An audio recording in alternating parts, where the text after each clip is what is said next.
And now, The Bonfire with Big J. Oakerson and Dan Soder. Oh, yeah! This is what you wanted. All right. This is what you wanted, everybody. All right. It's Dan Soder and Big J. Oakerson back together again. Yeah, tongue kissing. After a long hiatus. We are back. Comedy Central Radio, Series 6 and 95. This is The Bonfire. Now with fireworks. Yesterday, we had Louis J. Gomez come in for you. Real ass dude. HR nightmare, if you ask me. Dude, he is an invited... If you have Louis J. Gomez in your business, get ready for an HR meeting. It's an HR nightmare. No, he went pretty hard. I was describing the rivalry with the Fugues in that he yesterday really made me come in. You weren't here for it. As I stare right now down at the snot rags on the floor that I'm sure are not ours. No, definitely not ours. I was while you were dealing with that, I was in character. Yes, you were thespianing. I was deep in character, living my life as Maffei on the show Billions. For many hours I was not present. It takes me 7 hours in a decompression chamber to come out of it, or else I'll get the acting bends. Daniel goes into a bit of a comatose state. I remember the first time I met the character. I said, "You're not me, but you're clearly me." Why is like every scene Dan's in his shoulders shrug? Because that's how I walk around. I don't know. That's me, dude. I don't know. That's me, bro. I don't know.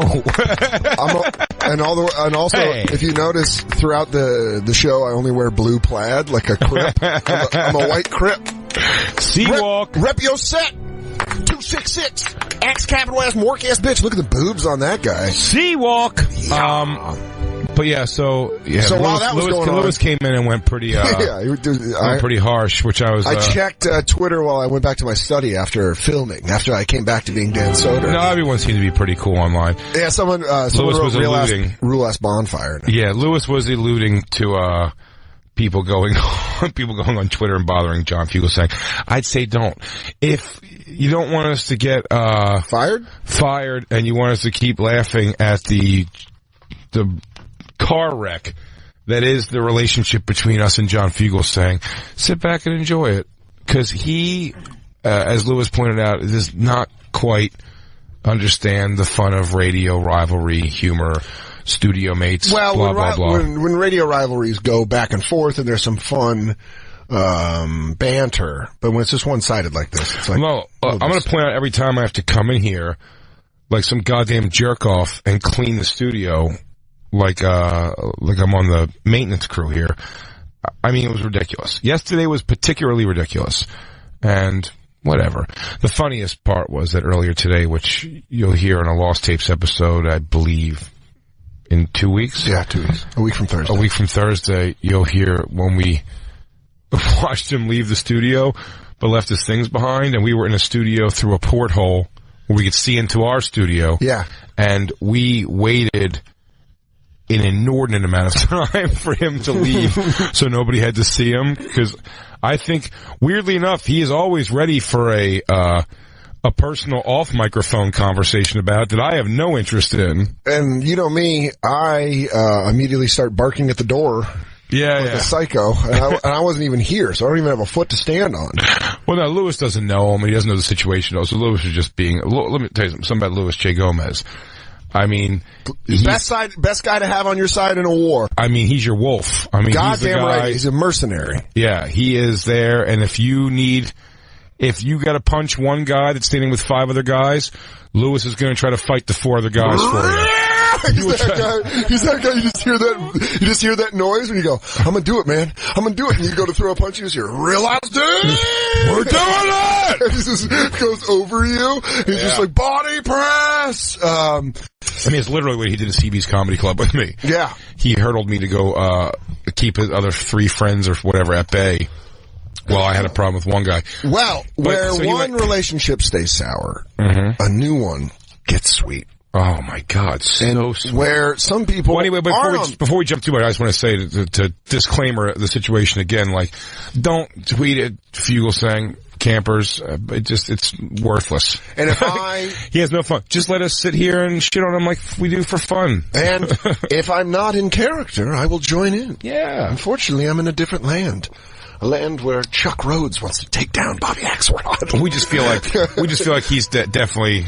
It seems to me more the personality that he's going to go to a... It's not going to be fun. He's going to go to a higher up before he comes and talks to us. And that's where the segue happens of where it won't be fun. Someone that became fun today. Mm-hmm. And I almost want to call him friend at this point. I mean, I want to be his friend. A group text went out to everybody on the Bonfire. Black Lou's not here. He's out grabbing booze for our special guest. Oh, yeah. We got a fun guest today. On Instagram, on our latest post, on our last post, where Marcus Silva made us Corey and Corey.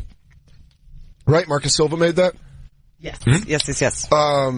Someone commented on our picture, finally listen to the podcast, hilarious. Crackle, motherfuckers, regarding the over-under, think I'm looking pretty good. Let's push through summer season, smiley face up. Winky face up. One Roman Palumbo. Woo! It's lit. Oh, you dick! It's lit. Dude, he gets it.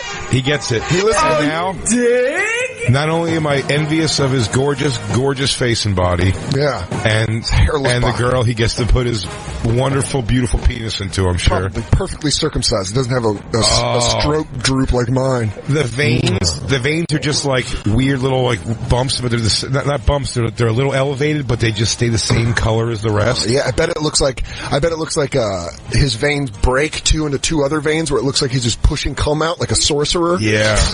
Oh yeah, like Raiden. Yeah, he has Raiden. He's bringing the lightning.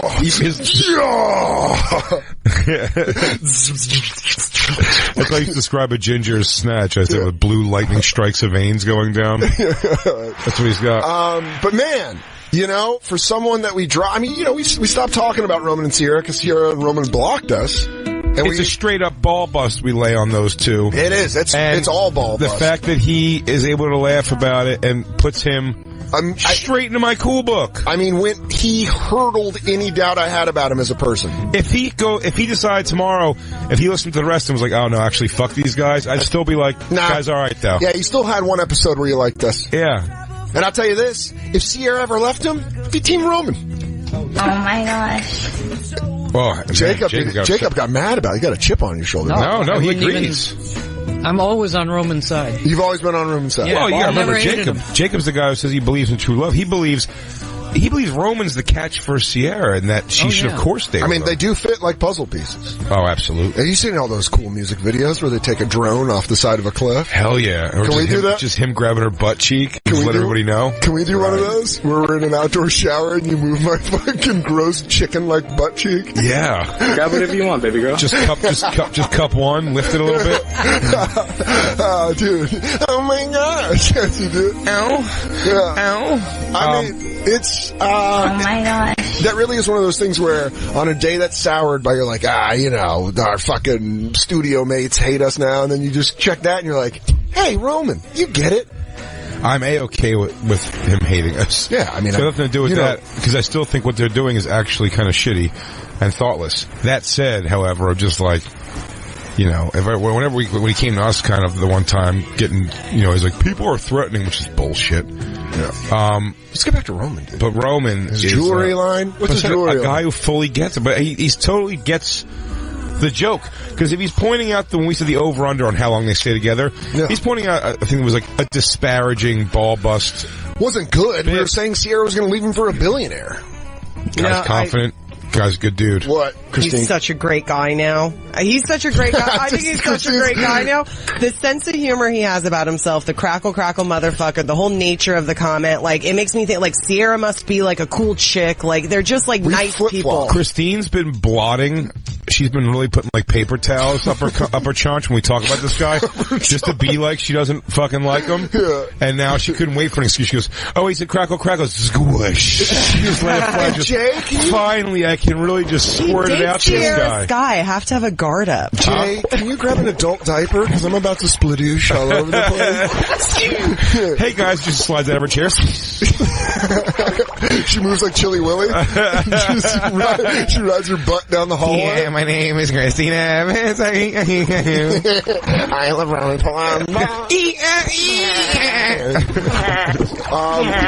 Yeah, man, I'm way on board. I hope we get him on the show. I hope Roman and Sierra come on to do what I've always wanted to do, which is a dating couple swap. I'm replying to him now. I haven't replied at all. Fucking From Bonfire. Well, he didn't really tag us at all. No, from Christine's personal DMing him. She's like, hey, oh God, I got the green light. So, are you pretty good at taking pictures? You want to take some pictures of me? Sierra, I got any old panties you can dispose of? Yeah. What if you just started sending us boxes of Sierra's old panties? Oh, I'd bite them.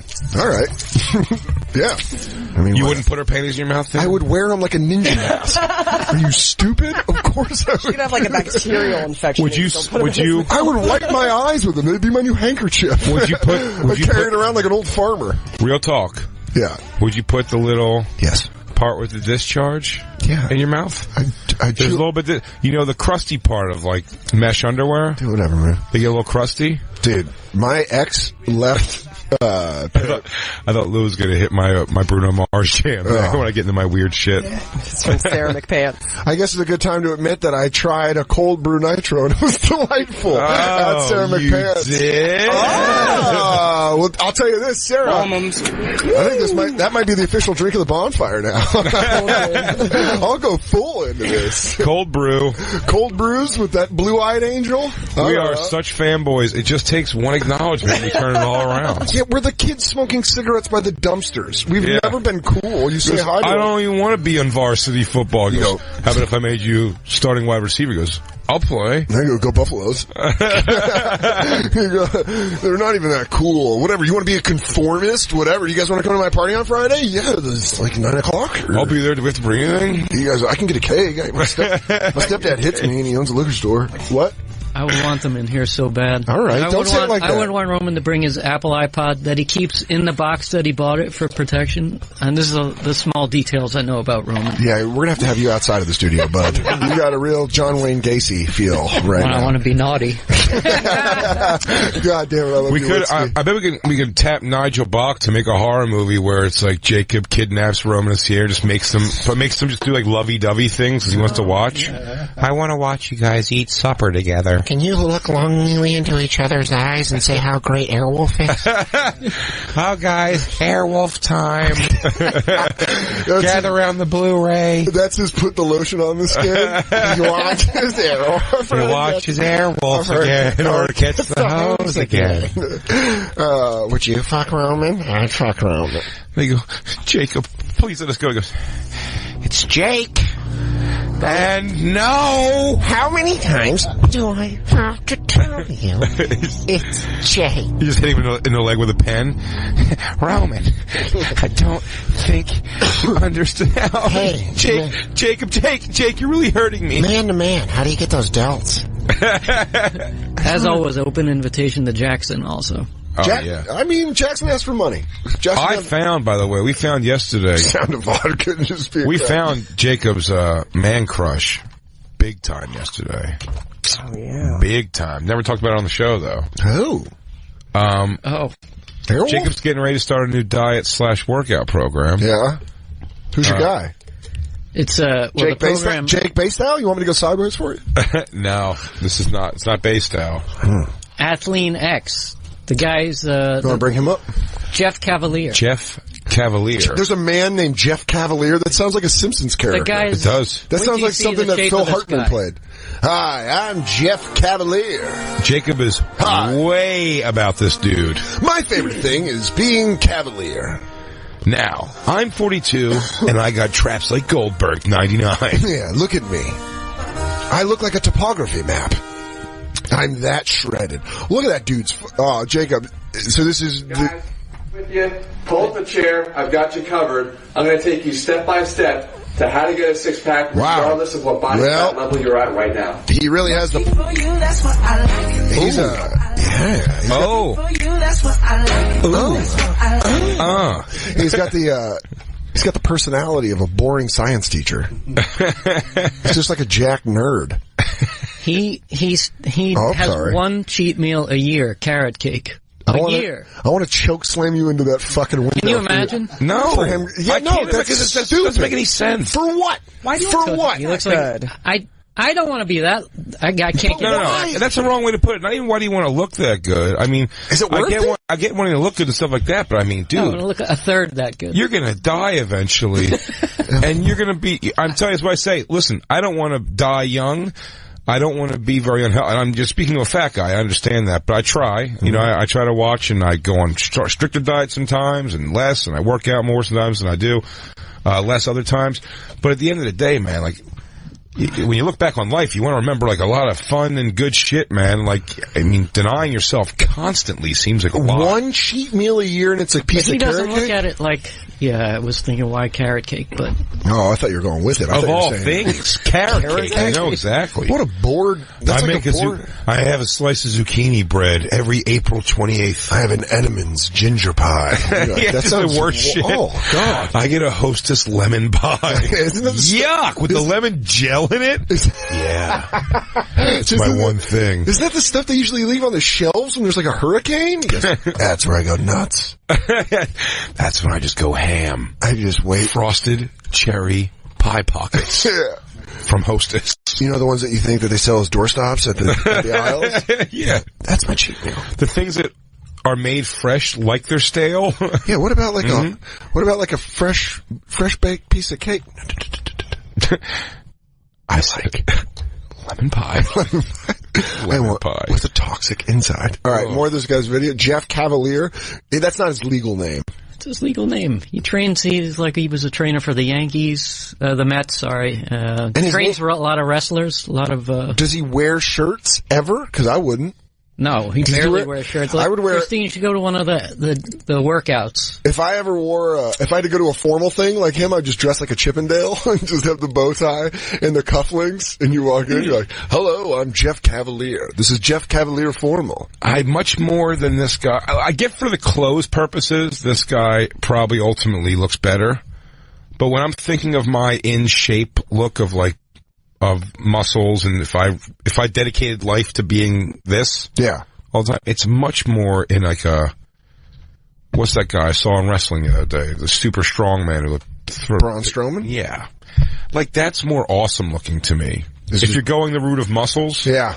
Burly? This is like Patrick Swayze in like Dirty Dancing. I'll be honest, he has a program for you then. Huh? There's a bulkier, I guess you...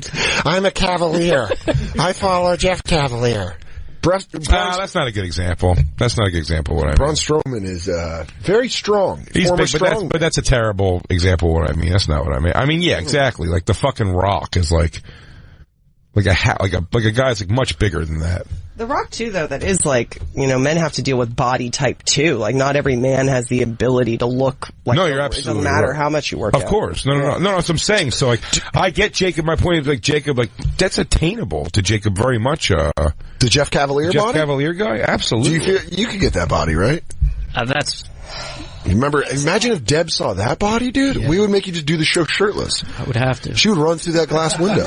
I'm telling you, Jacob, your body is fantastic now. With half you can get laid a ton right now with your fantastic body. I'm just telling you, you have to like.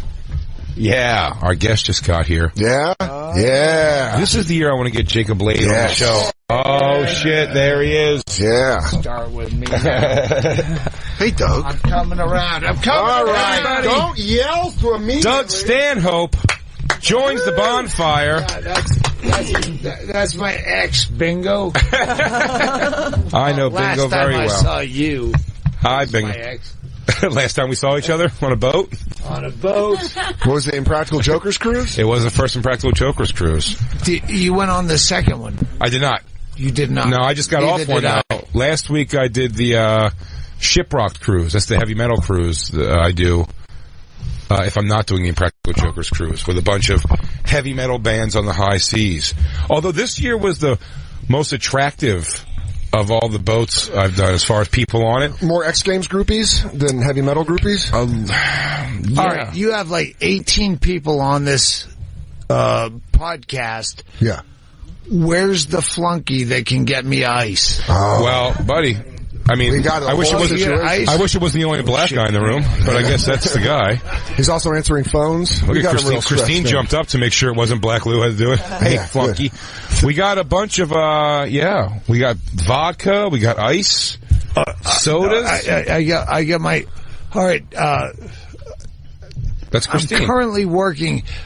Listen, after this podcast, I have to do Nick DiPaolo, who I haven't seen in like 500 years, who's the angriest, bitterest comic. Oh yeah, it's without great. a doubt. And I'm already this shit-faced. Is it been all day? Are you on like a triathlon? Yeah, I started with Stern, but I try to be responsible by going to bed early last night, and I woke up at midnight and couldn't go back to bed. What time did you crash? Like last night? Like 9, so I got like 3 hours sleep, woke up at midnight, took a bomber Adderall, you know, the kind they give to, not Adderall, but the one that, like if you're doing a bomber flight as an Air Force person, so you need this to last 12 hours. Well, I'm pushing the limit of that fucking Adderall. Trucker crank? Hell yeah. That kind of He's stuff? on some government speed. Government speed. Yeah, that's that shit where they're like, hey, we want you to go. Shout out Jet Lacey. That's a plug. It's like, if you want some powerful ass. So you're running on fumes and whiskey, Yes. I guess. But when I found out you were here, when you, hey, you want to do the Big J? I thought you were in fucking Brooklyn. I'm gonna have to travel and not know where I am. Legion of Skanks you're thinking of, we do in Queens, in Long Island, Queens. Yeah, Long I'm Island 2 City. blocks away. I'm fine here. But yeah, we were very excited to have you in. Have you guys met before? I think we've met one time at Caroline's very late. I was with Louis Katz, but I don't think.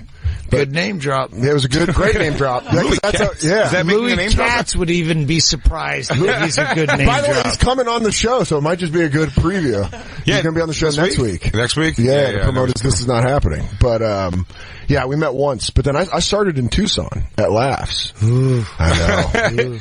No, that's why. Sorry, what's your name? I'm Dan Soder. Oh, fucking Soder. Yeah, we did a podcast together. No. I think we met at Caroline's when I was with Louis, and that's when I was still drinking, and it was a late night. Oh, fuck. Yeah. All right, wasn't that good of a drinking I just time. came You remember from it. the Artie and Anthony.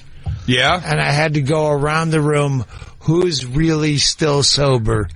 So you are sober. I mean, I spoke with you. you. Are not. Yeah. Sober? Yeah. No, you're not, Jacob. I've watched you drink before. Oh, God. All right, well, then he's not a drunk. He's not a drunk. Oh, yeah. Negro? That's a version of sober. I mean, you're not wrong. And that was without his glasses. Good. I'm drunk, definitely drunk. If I was black, I'd be drunk all the time. Oh, wait, I am drunk all the time. Maybe I am black. I fucking I'm know. drunk. How do I know you? From Raw Dog, we've been upstairs in the office Earlier today. No, years ago. All right. How many hours ago? Yeah, years ago. What's your name? My name's Lou, and I'm drunk. All right. Already? Lady? No, in general. Oh. Or dude. I don't yeah. know. Yeah, no. Oh, yeah, Lou's a crazy Girl. Christine, Jay's girlfriend. Oh, that executive Christine, producer. I fucking told you. Her name. I remembered her name, and I go, if I was sober, I'd never remember her name, but I'm drunk. Every time you see her, I you've have been drunk. Jekyll and Hyde memories. Christine's sober since Impractical Jokers cruise. Is that the last time you drank? No. Bingo. Here, No, it wasn't the last grab time. a seat. It wasn't the last time. No. You drank. Grab I'm a saying, but you seat. drank on Impractical Jokers cruise, right? Yeah.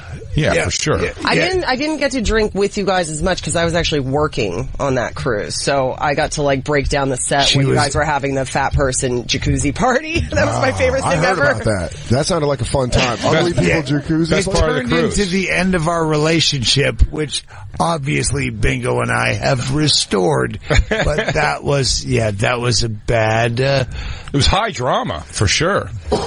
It was hot, but it went to What, the ugly people If I pool recall, party? it went to the whole rainbow of emotions. No, Bingo and Bingo, welcome to the show. Also, great to see you. They broke up on the boat, and it was very emotional first, and then by the end, it was just like, I was like, we broke up, and I think we're all better for it. We're going to move on, just be happy. And then, like, you guys seemed so affectionate and emotional, and then it was over. It started with the weather. I'd blame your dick being in some other girl. But that was after weather, though. The weather moved in, and then his dick It with the was other girl. 4 days of this cruise that was supposed to be fun, and you're going to get a tan, and then it rained every fucking day. And one time I snapped because I was drunk at like 10 in the morning. Because that's what you do. Yeah. On a cruise. There's no clocks on fucking a Joey cruise. Fatone's wandering around. Actually, I'll blame the cruise ship itself. There's no clock. You know, it's supposed to be sunny. They do the casino thing where they take away, just pump in oxygen. It's raining again one day, and I say, hey, let's all have a naked hot tub party. A fat people in the party. rain. And you booted the people who weren't fat out of the pool, which that was my favorite part of it. No attractive people allowed. I made them leave. That's great. Did they go willingly, or was there any like? They'd leave because then he would walk over like. I mean, the crazy one was like a 60-some, 70-some year old woman. Yeah, like when in fully clothed. It was great. Didn't even make an argument. Like, Doug, he came over very softly. Everyone else just like, get your fat ass in the pool. We're having a fat people party. And then he just goes, this old lady just like presented his hand.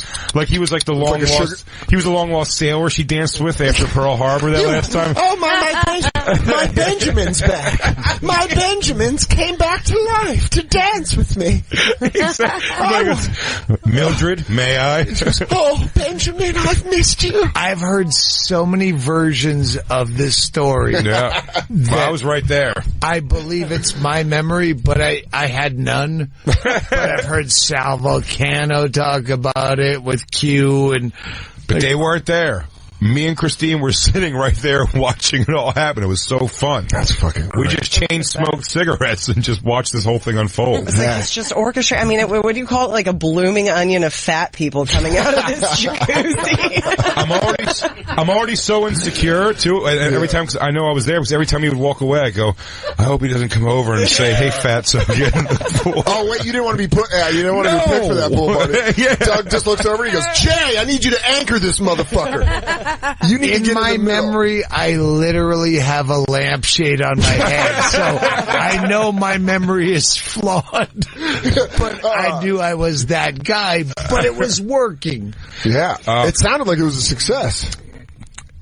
It was a very, very much success. That was the cruise also when Christine, I like when Christine, like if we do any kind of a threesome thing, has to learn the plight of the man in the world at all. And that was when we, the girl came back to our room. And before she Not wanted the same girl. No, I don't think so. Maybe. That would be great if the same girl ruined both of them. This girl didn't ruin our trip. This girl. It may have been the same girl. It may have been the same girl. The girl made the trip fun. It was just Christine having to sit there while the girl's like, so we're gonna fuck or what? And she goes, yeah, totally, but just like watch this. So I did a new music video where I'm a dancer, and like you had to sit there and go, and Christine having to go, oh, look at that, huh? Look at your, oh, there's 3 more videos of you dancing you want us to watch first. And I'm looking at her like, yeah, and you gotta tell her she's really good at it. You gotta tell her you can't believe she hasn't been discovered yet. I just picture you. gotta tell her all of her hopes and dreams are gonna happen. You two with a porthole in the back, and you're rolling a joint, and she's going, I used to be a professional dancer, but now I just do it on my own. The stripping is over. That's done with. I'm telling you. And Christine had to go, oh yeah, you're really good. How many threesomes have we had that all failed, Bingo?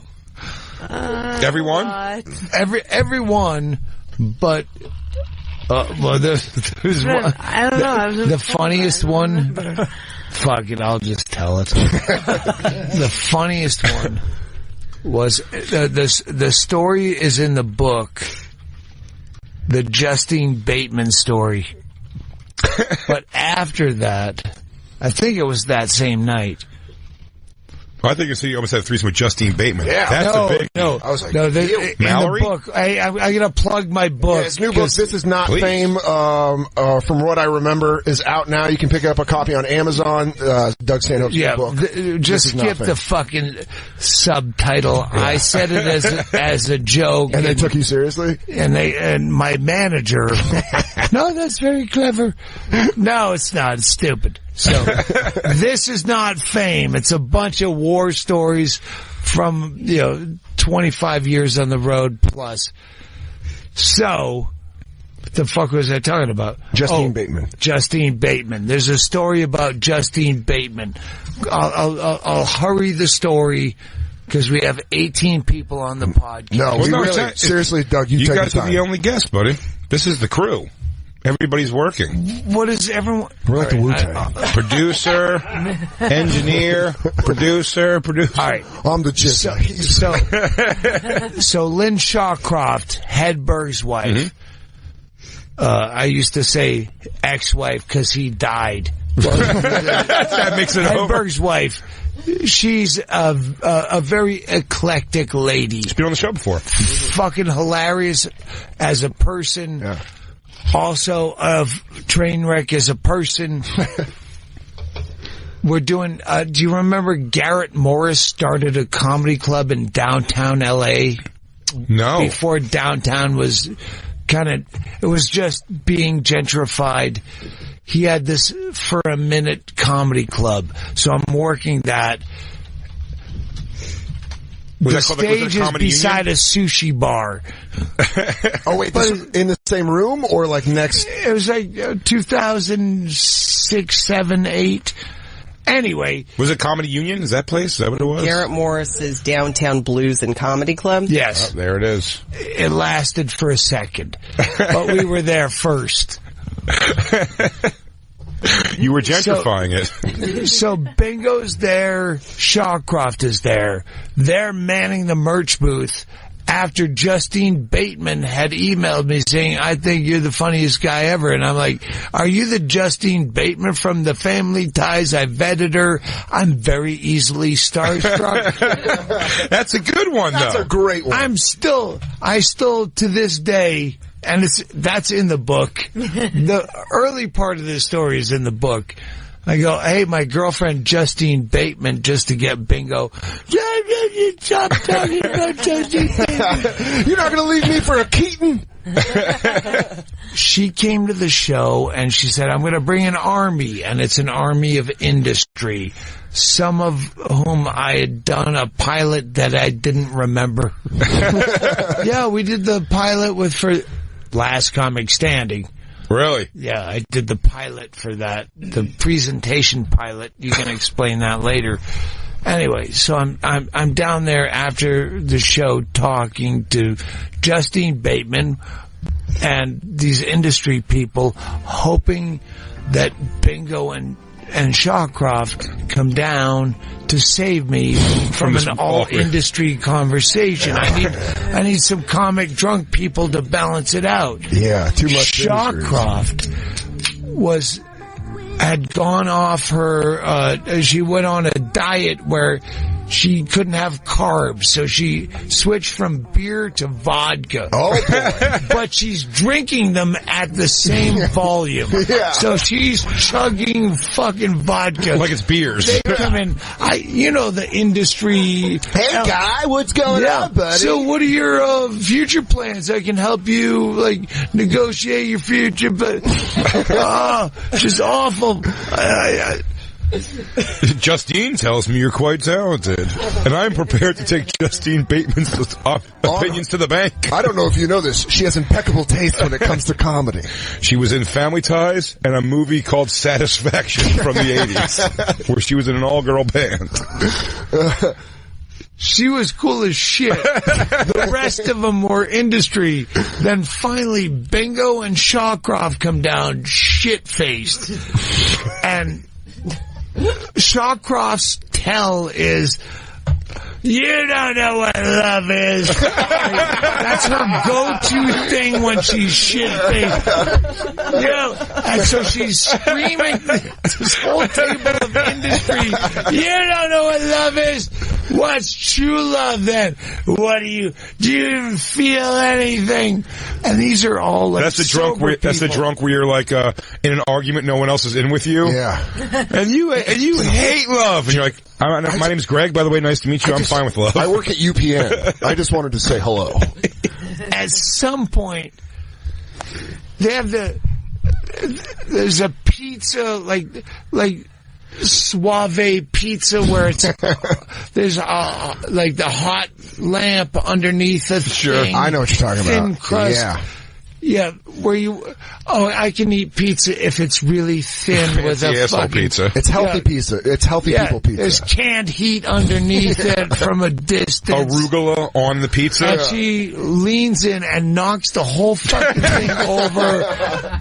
Pizza's on the floor. The canned heat is almost burning the table up. And that shit leaks, like that blue shit that they keep in the canned heat. That spreads like lava, where it like burns as it moves. It's a Molotov cocktail, quite honestly. It becomes, she made it a situation vocally, but now it's spread out. There's burning stuff. So she does the only possible thing she can do is crawl down on the floor to eat the pizza on hands and knees off the floor underneath Justine Bateman and all these industry fucks. She's like, I love pizza, and I'm going to show you what love is right now. by fucking face fucking the pizza off the floor. Like a child. This is a 40-something-year-old woman at the time. Chewing fucking pizza off the floor. I don't mean to interrupt your meal, but what if I told you I want to buy 12 episodes of this? That's Lynn.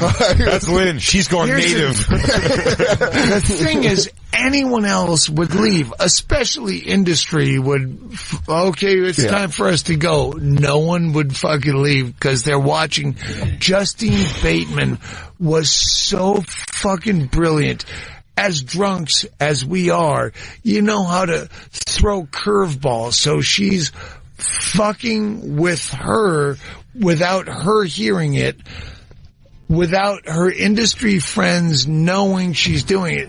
But the few people that are in on the joke, she knows exactly how to throw that curveball where the people that are getting the joke are getting it. Yeah. About Lynn? About Lynn, but not so Lynn. Sure. Oh, that's genius. It's like dog whistling. It's like talking when someone brings their fucking kid to a party. yeah, where you're like, I think we should probably go out on the patio to smoke the joint because But no, you can make jokes where the kid won't understand it. Yeah. The mom would be a cunt about it won't understand it, but the dad that will laugh. Was that because she was spelling everything? She goes, who's the R-E-T-A-R-D on the F-L-O-R? She goes, she's eating a lot of P-I-Z-Z-A. We need to get her the F-U-C-K out of here. Eventually, people leave. Was Lynn still going? Well, Bingo is as drunk, but she's nice. She likes her pizza on a plate. She just smiles and drinks more. The industry and Justine, thank you, good night. They go back to the room, and I've been pacing myself, so now I'm fucking angry that they got drunk before I could get drunk because I was going to stay a little bit sober for fucking Justine Bateman, my new girlfriend. And her army of industry people. And they leave, and I know now they're as shit-faced as I'm going to be, but now they're passed out, and now I have to catch up all by myself. And catch-up's a dangerous position. That's where you overshoot a lot of the time. Well, I think it was the next night we overshot, but that's the story we're getting to. The next morning, Shawcroft calls me up and says, hey, did I make an asshole out of myself in front of that Mallory girl? And I go, if you're talking about crawling on your hands and knees, eating their pizza that you spilled on the floor off the carpet with your hands, it was their if that's what you call being an asshole, yeah, you might have been an asshole. And without any sense of joking, she said, I ate pizza? I'm not supposed to have carbs. She was dead serious. She goes, hold on, I made a complete drunk idiot, and I love that, in front of Justine Bateman. How many pieces? Oh, fuck, that's really going to ding me. I don't get a cheat day this week. All right, so now we're getting back to, I remember the threesome story. Mm-hmm. One of the nights that weekend, came into some cocaine. What happened upon makes you a little bit more flirtatious. Just as drunk, all together at the same time. Me and the bingo here and the Shawcroft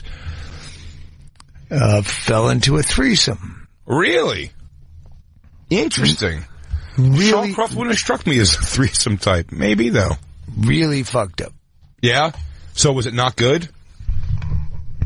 I came. Oh, nice. Bingo had a great reaction, just non-verbally, just went, I don't know. You kind of have like that's fine. Do you like girls, Bingo? And wait, hang on. In the morning, we all woke up in our respective rooms, every one of us thinking no one remembered what happened because we were that drunk. So I remembered, but you kind of, you know how you black some problems out. A year later, coaching horses. The only time I remember throwing up, I was so drunk. The three of us are back at the coaching horses, and Shawcroft is the one that brought it up. So, like, you remember, like, that threesome we had? And every one of us had lied to each other. Like, we all assumed every one of us forgot that ever happened. That's fucking like, great. You remember that? You remember that? I pretended I didn't remember. It was a great night of, no one admitted that happened for a fucking year. How long did you talk about it when it came up? Yeah. Very brief. Or did it get pretty detailed? No, that was the night I threw up. So what knocked the conversation loose? Was it like, hey, do you remember that? If you guys were all lying to each other, she just brought it up? Shawcroft brought it up somehow, but we all... He's like, my dick's a little salty, but you wouldn't have any idea what that's like. She goes, well, funny every you bring one it of up. us had... every one of us had pretended to... Just not know? Yeah, no, you that guys never happened. You and Bingo never talked to each other about it. No, none of the three of us You just ever. assumed she forgot also. We thought every one of us forgot. You guys made a murder pact on it? If we speak about it, it's... No, good. I came. These losers probably got nothing. Bingo, when you woke up, were you the next day like, I want to pretend it didn't happen? Or were you like, if no one else is saying anything, I ain't going to say I anything? didn't mind it, but nobody else was saying anything. So I was just like, It's weird to mix it with the friends. Because you and Christine, you play like that openly. Sure, but not with friends very much. We've made the mistake before of but tell me a story that you've never told. No, I don't think we've had anything that we've never told, right? I mean, the funniest thing we've ever had was a black juggalo in Kansas City farted in Christine's face. And Christine's such a trooper. No, Christine. She didn't say, hey, this is what I'm into. Yeah. Only from black guys. Just black farts. Yeah. You guys have any kinks? She goes, nothing gets Christine fired up like a black woman. Just really tooting right in the face. Just greasy food farts. Juggalo. She was a black juggalo, but she, it wasn't on purpose. She just did it and didn't say anything, but Christine's bangs did a flip. And Christine's so and gangster. Those are strong bangs. Christine is so gangster that she, her only thing, she muscled through, finished everything up, and then she was like, her only thing was she tried to keep the positioning to a point where I wouldn't smell. She said it smelled terrible, and she knows that if I would have smelled it, I would have been like, party's over, everybody. Yeah. I can't. So I'm too sensitive to that kind of stuff. She slid in front of the puck for you? She really did. She sold out. She sold out for me. She just gave her body up for it. Right to the face. I had an accidental wife when I was young, but she said, smell is 90% of love. You could deal with someone's smells? No, just smell is 90% of love, and it was right. Yeah. I get that. I met a girl online and then we met and I was like, you smell weird. It's like a weird smell where you like, can't get past it. It's like a strange. I think every time I smell like wet ham. Every time I start hooking up with a new girl at all. Otherwise, I'm going to light up a real cigarette. Oh yeah, here, go for it. I wish we could smoke it. Anytime I've been with a new girl at all in my life, like it's been a few times, I almost have to get used to her smell. Yeah. I mean, her actual, like the whole new thing. Oh yeah. Like, I have to get used to it all because it's weird. Like, I mean, everything from just like body, hair to pussy to everything just is smell. It's like a smell you have to get used to almost with every new chick. It's very bizarre. It started with just her perfume, but yeah, it goes across the board. All right, this is gross, but it's also weird to hear the sound of a plastic one relationship. Bag. Sorry, no, it's fine. I have to finish this. That's a man on a mission. I don't blame you at all. No, prednisone. Oh yeah, steroids. Hell yeah! Christine's literally on those right now. I did it because Stern. I had to do Stern, and because I'm a degenerate smoker. I get a cold a month ago. The cough hangs like this guttural fucking K-cup. Like, and I go, I can't do Stern because I know how he's creeped out with the fucking OCD. Oh, yeah. Oh, Gary clears his throat. Baba Booey clears his throat. Well, wait till you hear this shit. But then Morgan Murphy tells me, oh, I had the same shit, and my doctor put me on steroids, so I got these steroids so I wouldn't be coughing up shit on fucking... Save the day. How many people go to the doctor to do fucking morning radio? That's commitment. Like I've never done that for Bob and Tom. Yeah. I go in there with all my viruses. Yeah. Let's take our first break. We're coming out. We're hanging out with Doug Stanhope and bingo, everyone. It's the Bonfire. And now, back to the Bonfire with Big J. Oakerson and Dan Soder. Yes, indeed. That's Marilyn Manson. This is the Bonfire. Comedy Central Radio, Sirius XM 95. Big J. Oakerson, Dan Soder. Doug Stanhope joins us. The new book, This Is Not Fame, available now. You can pick up a copy on Amazon.com. I picked a Marilyn Manson song because I know that's one of the things I've heard about you hanging out. Manson doesn't fucking return my calls. Oh, really? Last time I talked to Manson, I texted him. Well, I did get an invitation to his birthday party. I didn't show up because I don't live near him. But I said, hey, can I get a blurb from you for the back of my book? And he said, yes. And then I never heard from him again. So on the back of my book, there's all the blurbs from Chris Rock and fucking everyone. And then Marilyn Manson's blurb is yes. The word yes. That's great. That's awesome. Yeah, I know that you were saying you were hanging out with, I mean, you have notorious friendships at this point now, between Johnny Depp and Marilyn Manson. Two fantastic hangs, I would assume. Well, but I am very worried honestly, about meeting Manson. Very worried about meeting him myself. If I can call you Okie. Sure. I know you as well as I know Manson. Yeah. I've hung out with you as much. Okay, I thought there was a... As comics, you only see each other... Sure. Handful of times a year, sure. Crossing paths. Yeah, festivals maybe. I'm so nervous to meet Marilyn Manson because I feel I always thought he's going to be a letdown, possibly. Well, you're a big Marilyn Manson fan. He's a sweetheart. Yeah? He really is. He's a soft touch. I want to believe Which is where that. you go, oh, he's not getting a hold of me because I must have let him down somehow. you feel like... I always worry about him taking himself way too seriously, and I always dug the performance of it. I kind of dig the fact that he's like, his whole thing was like, I'm just trying to stir the pot. Like, he doesn't think he's any kind of special thing or whatever. And then he started really being more like, kind of trying to make like a mystique around himself, and then he got heavy, which is odd looking for what he does. Fat Manson. We met him later on. Oh, yeah. Where he lives up to every rock and roll stereotype that probably no rock and rollers of his age live up to. Yeah. He's Like there's fucking burning candles, there's Scarface plates of blow. And you don't know if he's doing that to... he's constantly drinking absinthe. Going, I get it. I have to have blow because people think I'm a real rock and roller. It's me, Saul Kirschenbauer, better known as Marilyn Manson. Oh, put out the blow. My friends are coming over. Oh, they gotta think it. I gotta put on my silly boots and pants for my friends. Turn off the Kenny Chesney. I can only do Saul Rosenberg as a character. Don't worry. That's fine with all of us. That's why it's Shecky fine, but you may know me as Marilyn Manson. Coming in the studio. Hey, sir, two blacks. That's the name of... Bingo gets panicky. Joining us, getting back into the... Oh, you're a real woman. That's an actual woman. I've been tricked by black women that weren't women.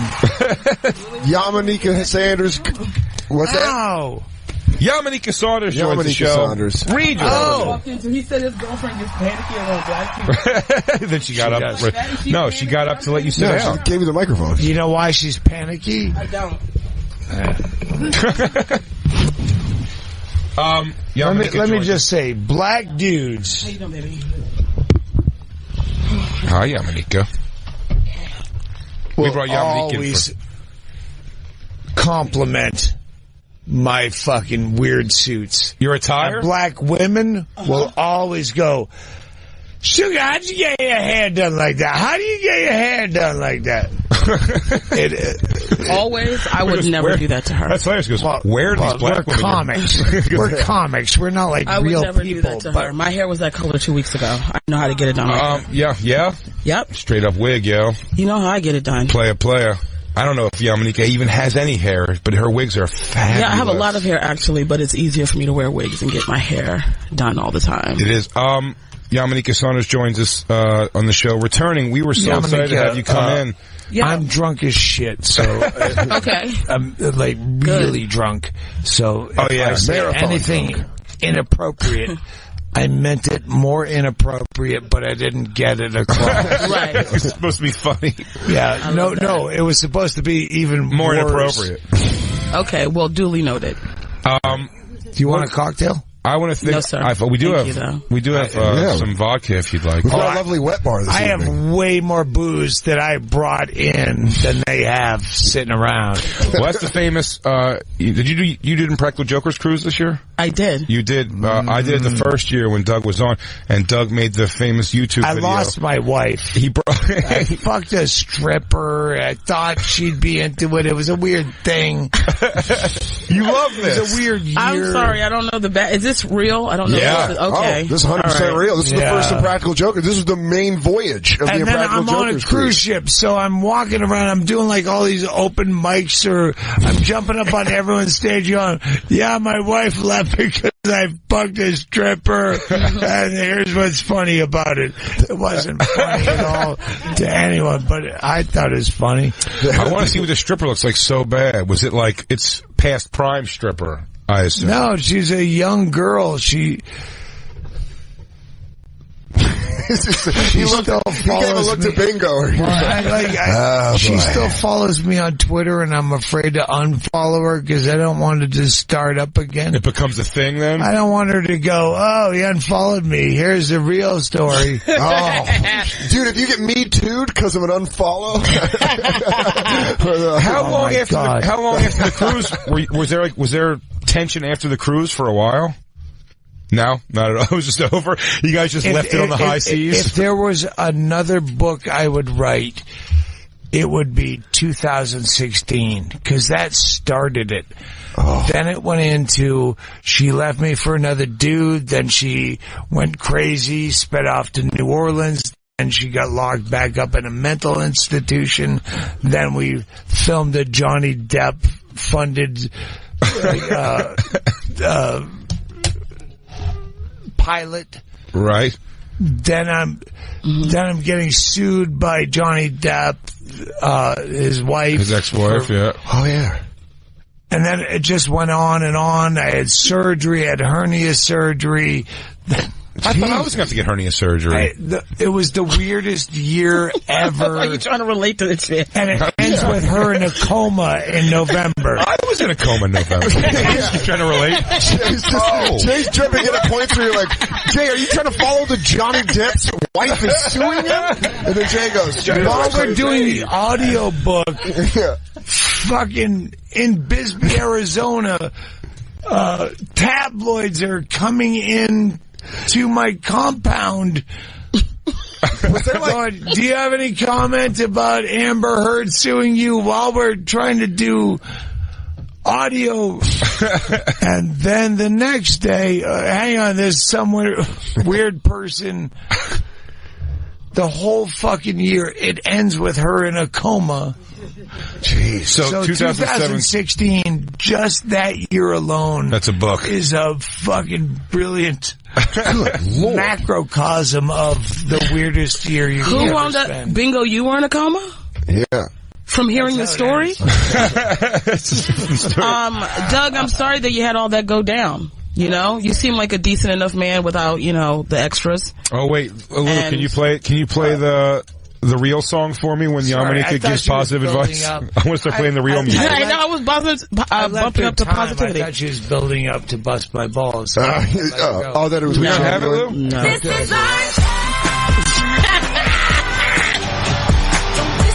coming in with. I'm gonna have a talk show and I'm gonna have it open up with this. Oh, this is the real. The real opens up with this. Me rehabilitating drunk white men the whole show. Me and Christine watched the real this morning, and that is they make them Lonnie Love and the girls, one of the sisters of Sister. Yes. They have to come out, and I think it's one of the girls from P. Diddy's band. They have to dance their way to the microphone. It's just so it's so awkward. God damn, daytime television is tough. You were on Meredith for a while. Like it's a different world. That daytime talk show world is a different place. Yeah, but you know, I don't want to say that the real is contrived, but I mean it is about women, right? Yeah. And it's sort of centralized. Well, it's like a View knockoff, right? Yeah, I mean, I don't want to say they're a knockoff. These girls are very successful, and you know, I love Lonnie Love, and but I mean, it's very pointed, right? It's like women empowerment, which we need, and all that stuff. I think Meredith was more just, you know, across the board. We had, you know, different layers to it. Can we start a View show, like a View-like show, where the four of us dance to our chairs? I don't know, can we? Lou, I mean, it's as simple as playing that song and having us dance to our chairs. We get Doug can be drunk every episode. We'll all come in. Check in with Doug over in Drunk Corner. Doug, how you hanging in there, bud? Steroids and booze. We got Doug just ripping it. And we're just coming in. Because Doug's ripping Hollywood lines of prednisone. Sorry. Hey! I was just trying to get that less prednisone down my head. And I tried to do it with Jack Daniels, and then... Sorry. That was Arnold Schwarzenegger's cocktail. Steroids and whiskey. That's how you became the governor of California. Doug, in your days... Hang on, my lady pal is desperately...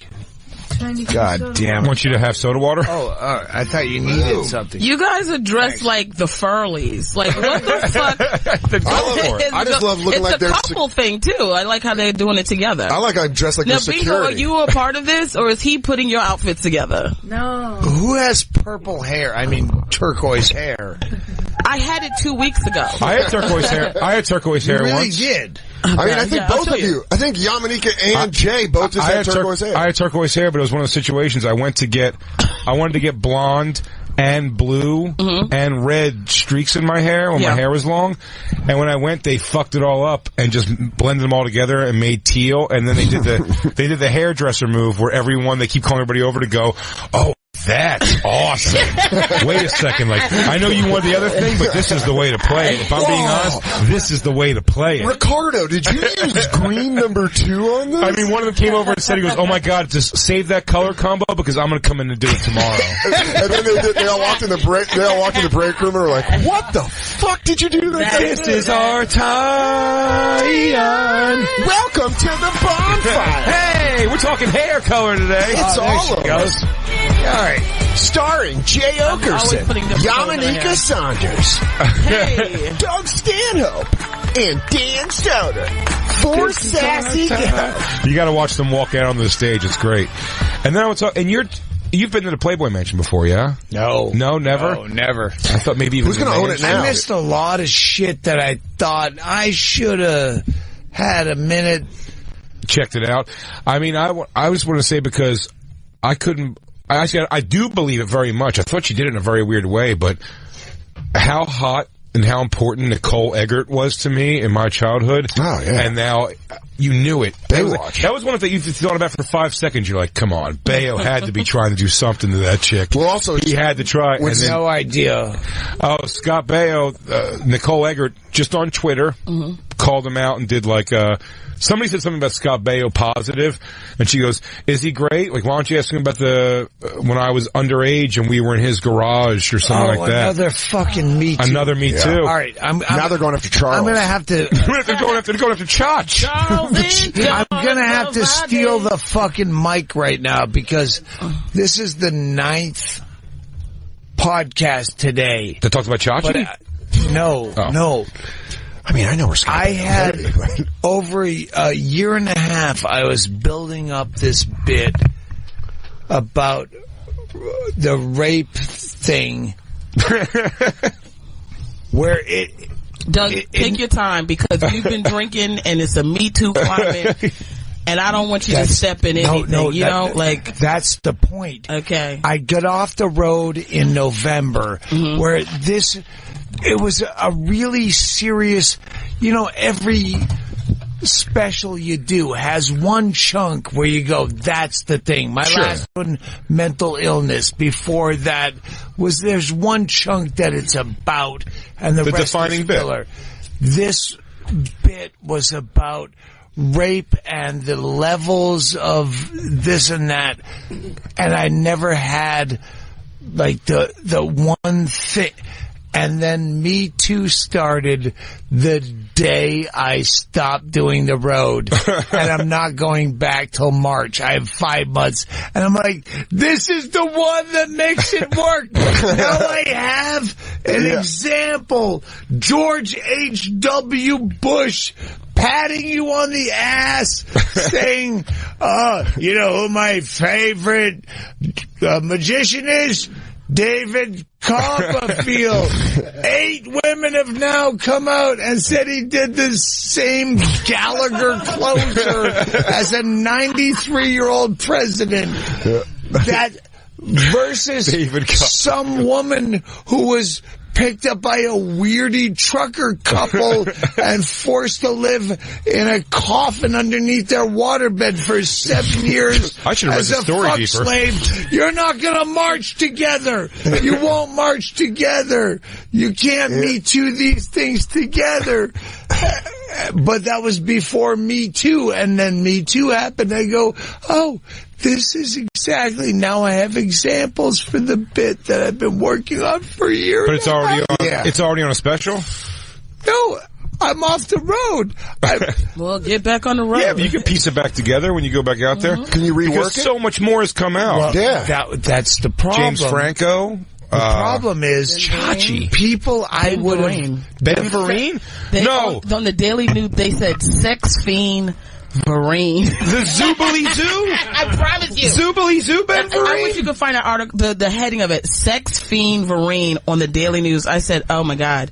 Poor Ben Vereen. Oh, turns out he was a quadruple threat. And guess what this motherfucker said? This motherfucker said, I apologize. They thought he was a triple threat. He was actually a quadruple threat. Lady. Sing, dance, act, rape. Lady. Listen, I'm on my, Are you calling me lady? Yes. Yamaneika. You have like 8 names or something? No, it's one name, Yamaneika. It's 20 syllables. Though. Yeah. All right. That's what, or you can say Yami for short. I'll acknowledge those two things. My go-to is nice lady. Mm-hmm. Nice lady. You are a nice lady. Have you ever... No, Yamaneika or Yami. I'm not a nice lady. Have you ever fucked a dude? You are a nice lady. I am a nice lady, but I know my name, right? Yamaneika. Oh. Have you ever fucked a guy that you know he regretted it the next day? Interesting. No. then you're not aware. You think it's never happened? Oh my God. Oh.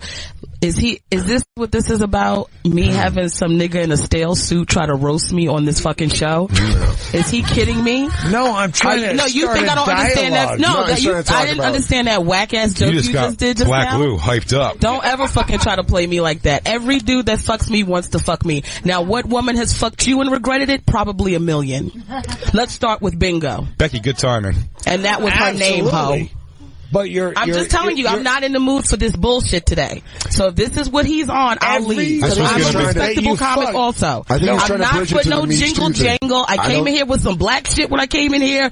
He's hot up and hot and all this other dumb shit. I'm telling you, I don't give a fuck about a Doug or whatever the fuck his name is. I'm telling you right now. I thought we were all going to laugh at Chachi together. So whatever. I'm smiling. Don't worry. Good, you should. But whatever insults you trying to pull out, you put it on these two because they're the hosts here. Don't put it on me. You don't know me like that. No, he wasn't trying to bridge the gap. I understand where the fuck he was going with that joke. Every human being alive. Is there any man that ever regretted fucking me? Then I'm not being honest with my. Get the fuck out of here, nigga. You don't know me like that. Don't do the over talking thing. I'll do whatever the fuck I want. I've given you plenty of leeway before I even came in here. You've been running your mouth since I got here, so I haven't over talked to you. You respect me, I respect you. That's how it goes.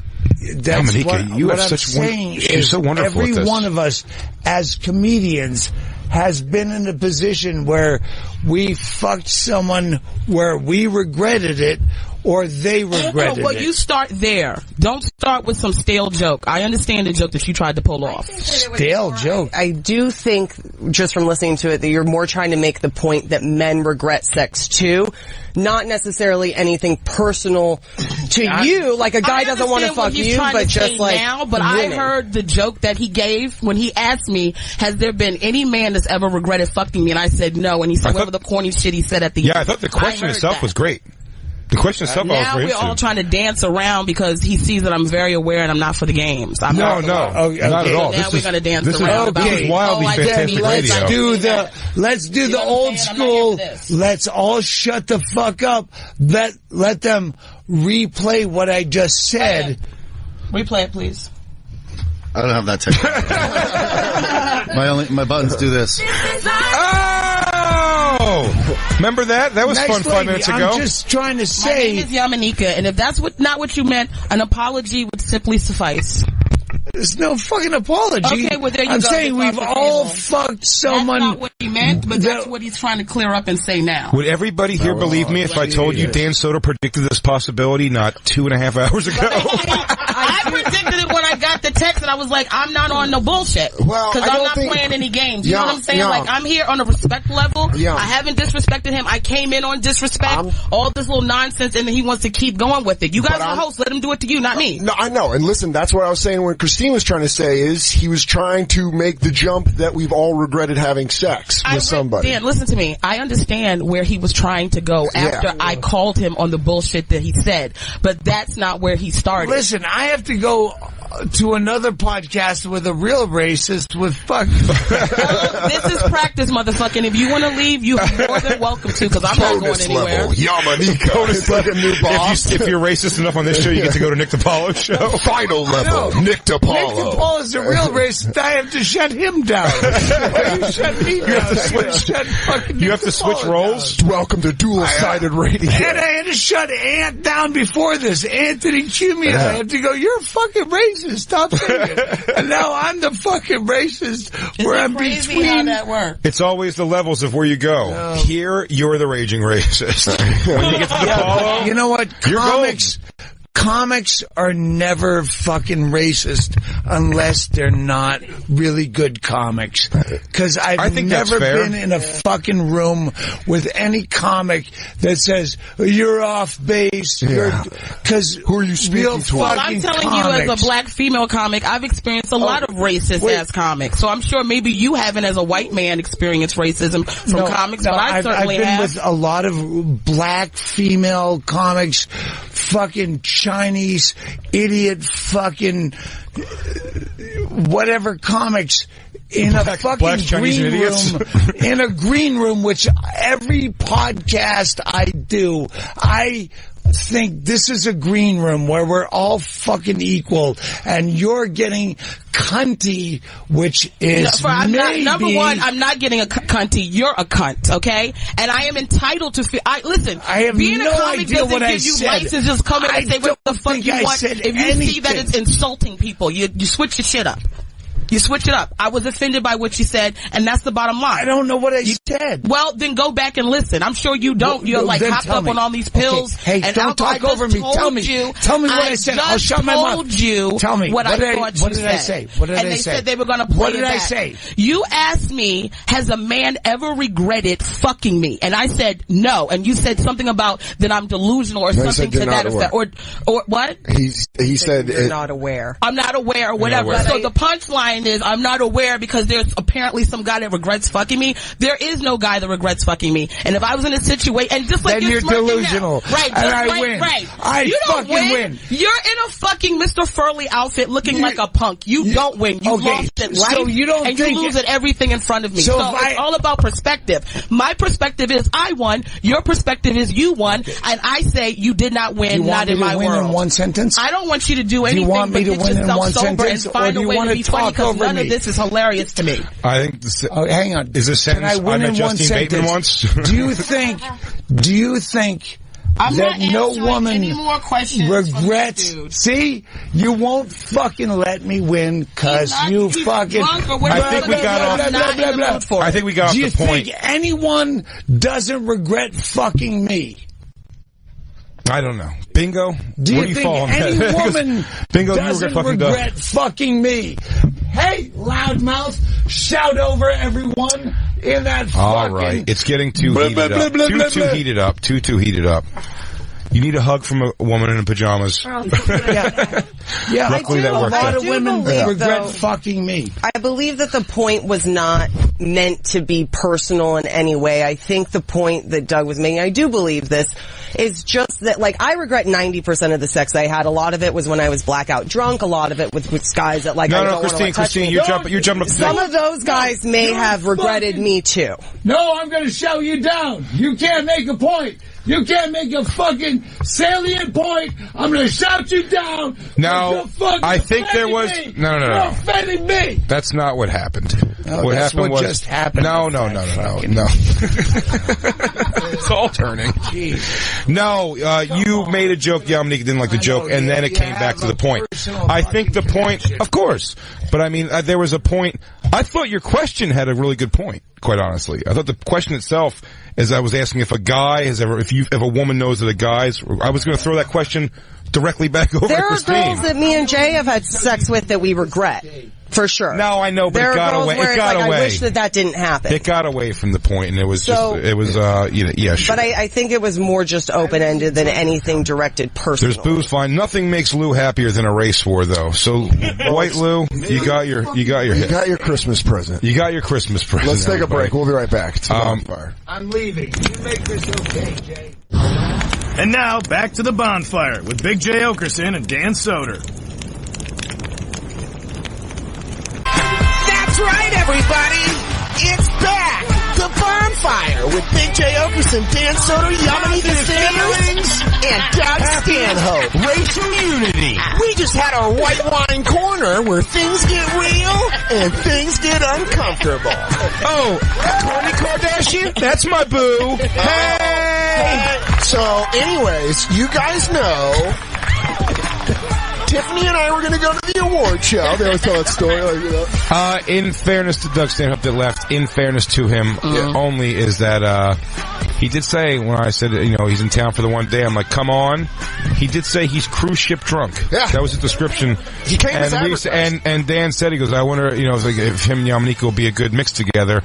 I thought if we could lead the conversation to direct things, it would be good, but he definitely, look, what are you going to say? He made it weird for sure. He definitely, and you were right to stick up for yourself, Yamaneika, and you didn't, luckily you didn't need our help, but he left. That bad man's gone now. Yeah. Now it's just good whites. Listen, now it's just the good whites. people are going to listen to this and they're going to make their assumptions one way or the other. At the end of the day, he has a career that has nothing to do with me. I don't stop his career, whatever he's doing. I'm sure he has fans. And, you know, I just want the same respect that I was giving him. So, you know, respect him on his level of career, but I wasn't down with the shit that he was pulling. Is it weird that from my angle, it looked like an 80s housing court argument? Just a guy. He definitely looks like a slumlord. A guy in a bad give suit. me heat, motherfucker, and I don't pay the rent. While my son has to sleep in the cold for all of January. Why am I making soup on a hot plate? And that's the type of racist jokes I like.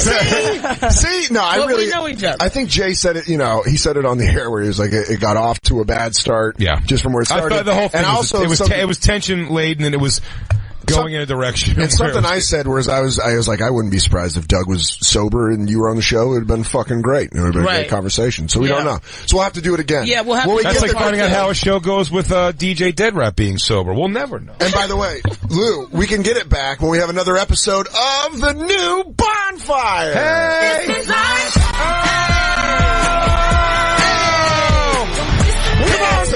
We got some tasty recipes coming up. Also, are Filipinos Asian or Spanish? Who the hell knows? It doesn't matter. They're all still brown and hot. Yeah!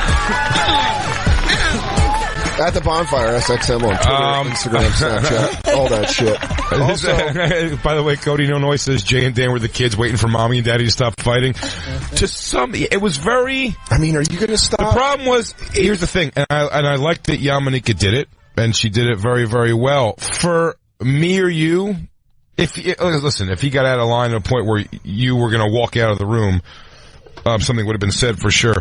Mm-hmm. But I mean, it was a thing where it's like, I don't think he's in a state where he's going to get the point of where he zigged when he should have zagged on that. Yeah. I think he did. Well, he was driven to the higher point. He was like that. It's like that shark brain you get when you're drunk, where you're like, I was trying to prove the bigger point. You're not seeing. But he had the tools to pull it off. No. I don't think he was trying to prove a bigger point. I think what Yamaneika is saying, I think she's right. I think there was a backpedal to the point. Yeah. Okay. After the joke was made. I don't know if that was going in the direction. The way he asked it first, I thought was a very interesting question. That's why I said I was going to pose to Christine afterwards. Like, do you think you fucked a guy where the guy the next day was like, I shouldn't have done that? Or have you been aware of that? Yeah. Where it's like guys have to be aware of like a woman being like, what the fuck did I just do? And that going in a bad direction. I thought it was like a legit question that was interesting. I thought so. I was thinking when he asked me that, I went to think. I thought about it and I took the moment. That's why I think also that it was stupid that it went that way. Listen, at the end of the day, have guys regretted being in a relationship with me? Absolutely, I'm nuts. But, you know, have they regretted putting their penis inside me? You know, like, you got your dick up. That was consent. Yeah. And the other thing is, I'm a person enough to be fair enough to say this. Yes, you're drunk. I get it. I was drunk last night. Becky knows I was drunk. Some shit went down and I got crazy. But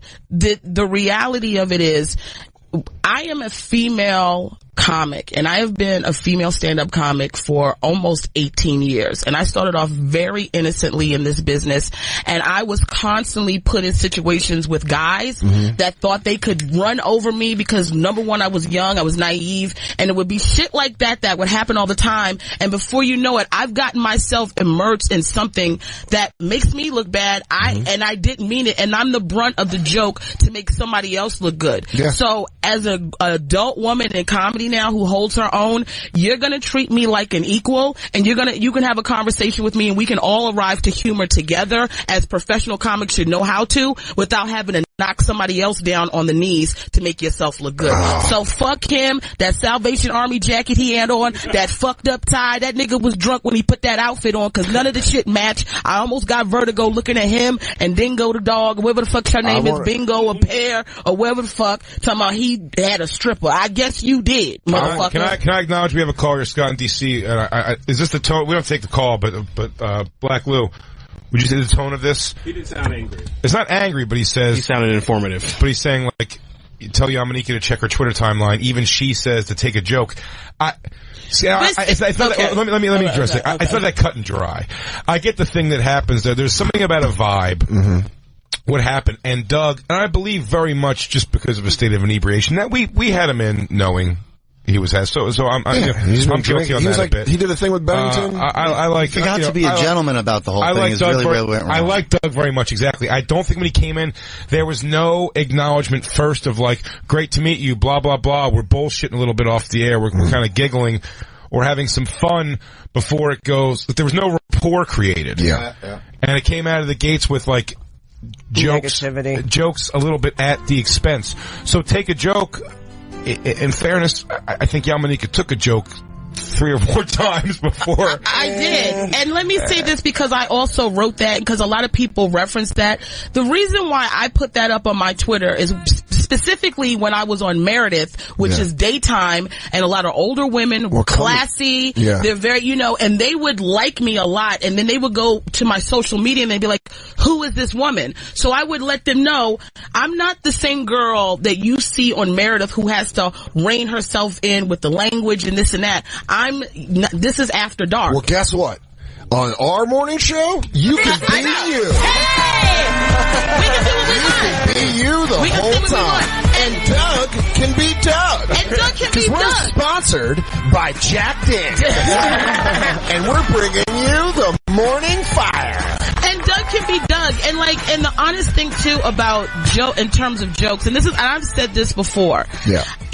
When people want to say, yo, you can't take a joke, do a joke. Yeah. And it's like, just to say whatever the fuck hurtful ass thing that they wanted to say that has no real point to it, I've had people say shitty things and then you're like, that's a fucking shitty thing, and then they're like, oh, that's a joke. I'm real big in the take a fucking joke movement. I'm real big in it. Yeah. I mean, I've had when I was a young comic, I said, it was Eddie Ift, actually, weirdly enough, got on stage or something. I didn't know him very well. I was still a young comic, but I remember him and me and Eddie are very friendly now, 20 fucking years later or whatever. But when I remember him going on stage after me and saying something, call me a fat fuck or something like that. Keep going for that fat fuck, huh? Or something like that. And it was just one of those, I waited for him to get off stage to say something because I was like, we're not friends like that.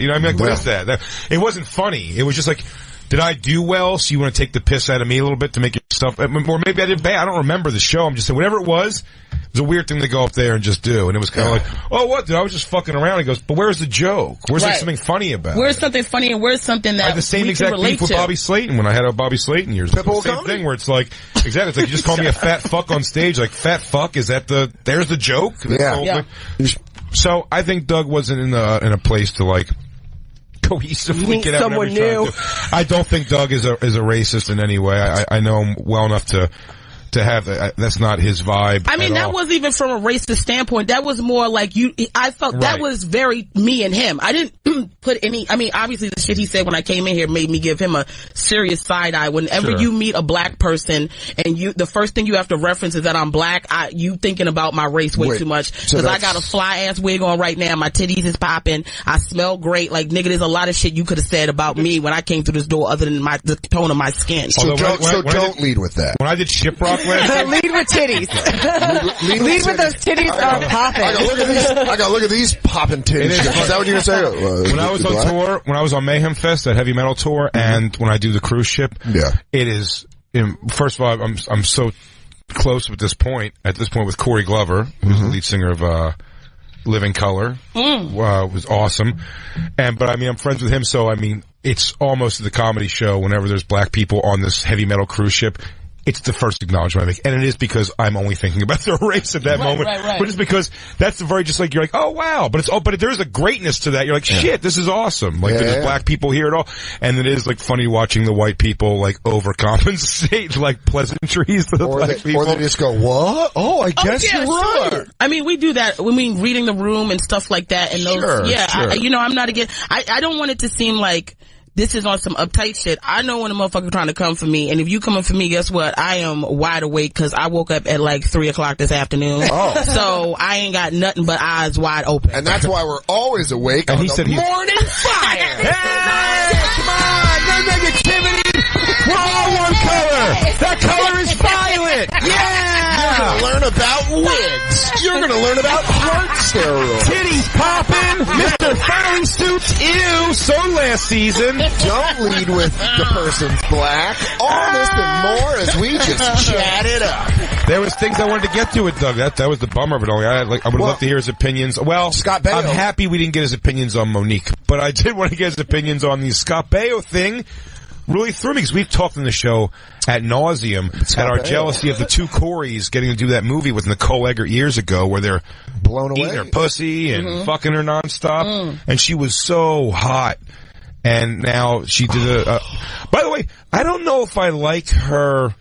Look, come out however you got to come out, and if something terrible happened to her, by all means, please get it out there in the world. She really threw it out there like a side tweet. Almost like it was her third response on her own tweet. It's like, what are you talking about? He goes, I don't know. Why don't you ask Charles in Charge what he did to me in a thing when I was a child? Like, she did just say it. What do you think? That's very weirdly cryptic. She did the flick the cigarette into the explosion tweet where she goes, I don't know. Why don't you ask him when I was a teenager? Oh yeah, just walking away from this fucking firestorm. I mean, he has more problems too because isn't he like come out of a hard Republican or something like that? Yeah, he's real pro-Trump. Jay, why you throw your hands up? It's just Bill in Colorado. We don't take the call again. He says that Stanhope was trying to get to a bit he's done before. Acknowledged. Yes. He's trying to get to the Me Too stuff. The point was there. I get it. We were going to have a good conversation about it. He just kept taking shots at Yamaneika, and she wasn't really like... There wasn't that vibe going on. It didn't work out. Yeah.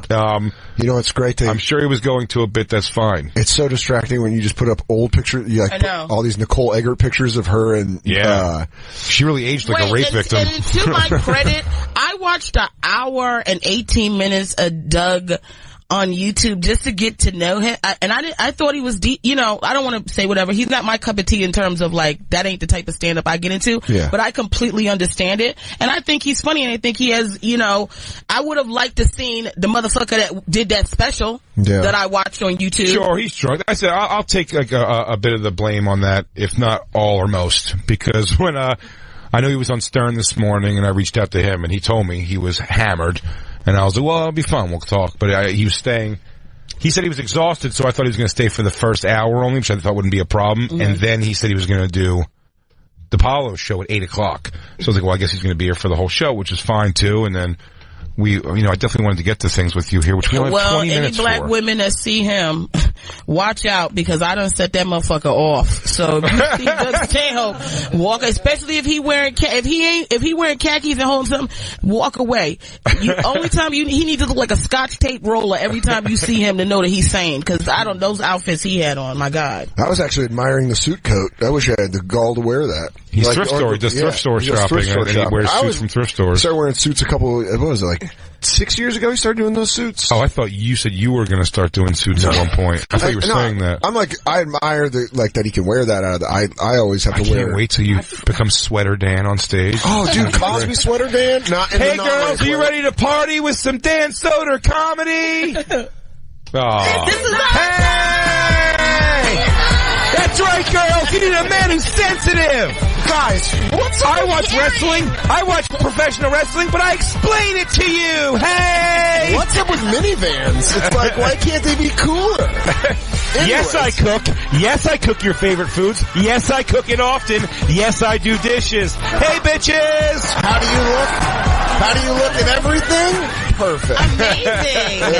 And later on in the episode, we're going to show you how to ditch your tampons and just put cucumbers up there. I'm Dan, and the only thing that I think that smells better on a woman is success. On today's show, how to get your titties and wig popping. Also, Doug comes back to explain hot steroids. Because we really got to do that. So, also, Fashion Corner with Doug Stanhope. Dress more for less. Is your wedding suit hiding in the Salvation Army somewhere? Tune in. Where gold could be buried on the morning fire. Yeah. Oh my God. Nicole Eggert. Our time. Nicole Eggert was so hot. She said Scott Baio raped her. Do we want to watch the clip from Megyn Kelly? Could Scott Baio be more of a guy? Didn't he always look like the guy who would like fuck your sister and then tell all of his friends and then like everyone's laughing at her? You know what I mean? He always had like that The sort of falling to the side, comb back hair. It's Chachi. I don't know if this is true. Can you look this up? Someone told me that Chachi in Korean means cock, so they couldn't have Joni Loves Chachi. In Korea? Yeah, because Joni Loves cock. Buddy, I got to show you something about Korea that I have held aside for you also. You're North Korean? Did you, Black Lou, see the South Korean rapper kid video? Dude? Is this taking a turn? They are dead serious. Let's get Doug back in. You say dead serious. Like gangster Korean rap, hip-hop Korean rap. I'm telling you, Lou? Yeah. They are dead serious. Christina, do you know what he's talking about? South Korean gangster rap? Dead serious. No, but I did find out that it does translate to Joni Loves Penis. That's so it's one of the highest rated shows because of that. My roommate, Look up, Christine. My roommate in college told me that. I heard my name Steve-O! in Little Korean. Filipino kid. He goes, they couldn't show Joni Loves Chachi in Korea because Chachi means cock in Korean. I go, that's... Look up, Christine, YELOWS, yellows, but with only one L. Gang. Hi, Jacob. Jacob just got done wrestling with Doug. Did you have a threesome with Doug and Bingo? He goes, his new tour manager. Guess what? We all came in that threesome. Yellows Gang by SIK-K. This is our tour! Dude, this is dead serious. His name's Yellow Gang? Or his name's Sick K. You know how much you feel, what you're feeling, and only you know how much effort you're exerting. That's something else playing. The fitness guy. No. Ultimately. Who is that? It's Jacob's inner monologue. You just do it. You have to do it. You have to motivate yourself and get up and just run. What is Oh my God. He's at a racetrack with a rifle. Is this it? Yeah, dude, on a racetrack with a rifle. Everything he thinks black people are supposed to do in videos, he does. Some abandoned racetrack? Except paints himself completely white like the Grudge ghost. Because we can fuck with you. Fuck everybody in this fucking room. Oh, no. How do you take this seriously, man? Oh, no. This is AV Club rap. We let him do music video as long as he keeps grades up. Yeah. This sounds like first the beat's nice, and this sounds like the same type of horse shit they got out now. Oh yeah, it don't make no sense, right? Yeah, but listen to him talk. But just having a South Korean kid do this is ridiculous. Now's when we need Stanhope level racism. This is Jaden Smith has a video where he's dancing around a car and rapping and doing his thing. We did 2 episodes on it. You did? Oh yeah, we have volumes. Not Batman. He I know the other one where all the car doors are open. Yeah, the doors it's a open. Tesla. He's like, what? Yeah. Oh, yeah. It's a Tesla. Yeah. Oh yeah, no, we know. We've done it. I know the whole thing. Yeah. We're huge Jaden Smith fans. Yeah, Batman's my favorite. I'm a Batman. Now, is this him and is this like them duplicating him, or he just got boys like that? No. This dude. That's racist. This is. That's a little low-key racist, Yami. Checking everything I said. Yamaneika, we don't deal with racism here on our show. Yeah, we drink mimosas and we talk shit about fat men. You guys are balding early. How about that? Yeah. Later, we'll drink white wine, and Yamaneika wonders the question, do all Korean people look like trophy people? Do all Koreans have a powder coat on them? I lived with a lot of different Korean girls throughout my experience. In my what did that smell like? No, I loved them. I've always loved all my roommates. But I mean, it was like cabbagey. It's my jam. Unless they were making miso, which got kind of crazy. Oh yeah, how are we not hearing this in the background? These lyrics are there. He is. Fire. Oh, you want to get to your? No, this is Batman. This is the classic. Oh, I haven't seen this. This is it. This is basically like his Freebird. Batman. Yeah, he gets a text. It's a ripoff. Shut up, Christine. Yeah. Jaden does it different. Whatever. Rumors of the Batman circulating your name. What do you have to say to God? Who am I speaking? Make it be known, by the way, Patrick Indiana wants Yamaneika to know that he loves you and you're great. Oh, Patrick, thank you so much. I love you back. God bless you. Thank you so much. Hey, that Patrick, means a lot to me. Hey, Patrick, you're kind of ruining my Batman experience here. No, wait. Jaden Smith is supposed to be Batman? Yeah, he's white Batman. It's what he wore to Kim and Kanye's wedding. Why is he white? Okay. I guess that's white black. Feel the music. White Batman's black. I know it's hard for you to understand soul, but Jay and I get soul, and I just wish you would understand. Yeah, this is unfortunately what's out there representing the black community. This is representing the Smith family. Yeah. This is not representing black How people. couldn't he be awesome with those perfect eggs and jizz that made him? Yeah. Yeah, he's got an incredible family though. I like them as a unit, but I can't be concerned about them because they're better than me with money. But I'm just like, what's going on with them as a unit? What do they talk about? Jaden Smith is such a sad embarrassment that it makes me think Willow Smith is better than she is. Oh, no. I'm like, at least she's not Jaden Smith. Jay, I was at Afropunk this year, and let me tell you something. Willow Smith was there. That girl live, she is amazing. Her and Solange. Willow, I was like, I'm a huge Willow Smith fan. Hearing her live, she can sing. Oh, she went electric? Oh, we was feeling her so hard. I'm telling you, that little girl. Do you know that Jaden Smith, if you ask him what his favorite books are, he starts naming titles of books, and then you go, I've never heard of those books. Right. He goes, it's because it's books that I wrote, and then I wait 6 months, and then I read those books. Oh my God. So one of them went off the handle. Well, didn't they have their own language that only they spoke? Yes. What is this? Is this our Afropunk? This is SZA and Willow Smith. I mean, I think Willow Smith has an easier time be doing kind of R&B and that kind of stuff. When Jaden Smith's trying to do rap, if she literally stays out of a superhero costume, she's the best kid. Yeah. She goes like this. She goes, let me run downstairs. I'm going to put on my Riddler costume. Willow. But listen to the clarity. Listen to the clarity of her voice. Like, you know what? Jaden should just act. I've never seen him in anything, but what has he know he gets a lot of he titles. Was in that movie with his father where he had to sell him heart monitors. That Pursuit of Happiness? Was that what that was about? I think so. My thing was, why are you running around trying to sell one heart monitor? Yeah, just one? Your whole life hinging on one heart monitor that you gonna sell where? You can only sell it to WebMD. They the only ones buying shit like that on the cheap. So you're saying not Solange, Willow Smith is okay. Willow is, let me tell you, this girl SZA here. Let me tell you about SZA. They robbed her at the Grammys, and I felt bad for her because do you know she wheeled her grandmother out there in a wheelchair, had her grandmother in a nice little dress. I mean, was up a little high for the wheelchair. At the Grammys. Best New Artist? At the Grammy, lost it. They robbed her and gave it to Alessia Cara, who was on the Breakfast Club 2 years ago with her debut album, 2015. Yeah. So they gave her Best New Artist when she wasn't a new artist. Because SZA's Control, which I heard is great. Yeah. Yo, it's yo, and this other girl, Sir, I think she has a bit of... her.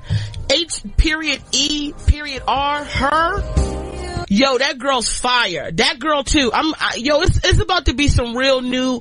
I can't wait for these younger kids who really got real talent to start edging some of these fucking waste of time kids out. Batman's about to pump everything. I feel like there's a big problem in black female R&B music where everyone's trying to do the same. It's the same like the 90s rock. Everyone was doing Lane Staley. Everyone was doing Eddie Vedder basically. Oh, there everyone's doing the same thing. I feel like every time I hear like SZA, I mean, I catch a lot of them like Sound Live and stuff. I disagree, Jay. They sort of have I'm trying to get on the Essence Music Festival, so you're not gonna fuck that up. I think Sia sounds like Rihanna, sounds like SZA. I think they all. It's like a very similar tone they're going for with Sia. the voice. Yeah, please. He don't know because she covers her face. No, Sia's white. I know. Sia wrote for all of them. That's why. I know. No, absolutely. But I'm saying, but still, like Sia wrote for all of them. Yeah, absolutely. Sia wrote that. Sia wrote like Umbrella, all this like those Rihanna songs. You know what I like about Sia's story is that she had reached a certain level of success, I think, in New Zealand or wherever she's from.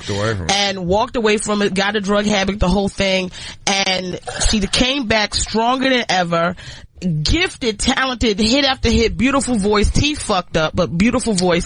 Does she have fucked up? Is that why she wears those wigs? No, it's not. She doesn't. hates her face.